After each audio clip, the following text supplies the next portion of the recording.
Hello everyone, welcome back to Jacoby's Library. I of course am Zach the Winter Warlock with Storm Gaming Alliance, here to read you another riveting tale of the books I've collected in my Skyrim Let's Play, The Adventures of Jacoby. Be sure to check that out if you're interested. Today's book is pretty interesting, especially as I've been starting to gear up to do my very own, very first playthrough of Oblivion. A little bit that I know, the Knights of the Nine I think might have an important role there, and this goes over the Crusaders' relics and the rise and fall of the Knights of the Nine, a really cool historical text. Without further ado, the Knights of the Nine. The Knights of the Nine. Few people now remember the Knights of the Nine, but in their time, they were famous throughout Cyrodiil, indeed, throughout the Empire. For a brief period in the early days of the Septim Empire, their adventures were the talk of the land, but their renown, as with so much else, was swallowed up by the War of the Red Diamond, and today, even the location of their priory house has been lost to history. The Knights were founded by Sir Amiel Lannis in the Third Era, year 111, following his heroic turn in the War of the Isle, with the high purpose of recovering the legendary Crusaders' relics, the weapons and armor of Pelennor Whitestrake, which had been lost for thousands of years.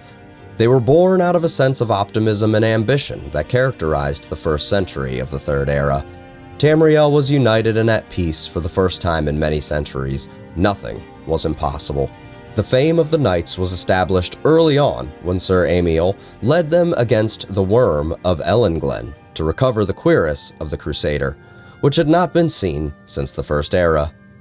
Soon, the greatest knights of the day were lining up to join the new order, and the Priory of the Nine in the West Weald of Cyrodiil became a magnet for the great and the good.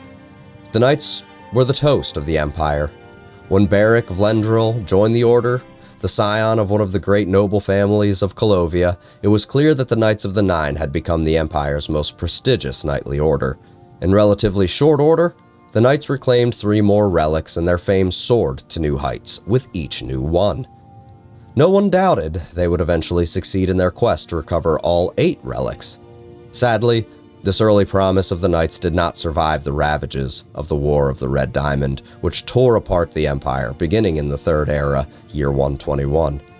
At first, it seems that Sir Amiel was able to keep his knights out of the war, but the very success of the Knights undermined this, as many of the Knights came from important families from across the Empire which were lining up on either side of the bloody civil war.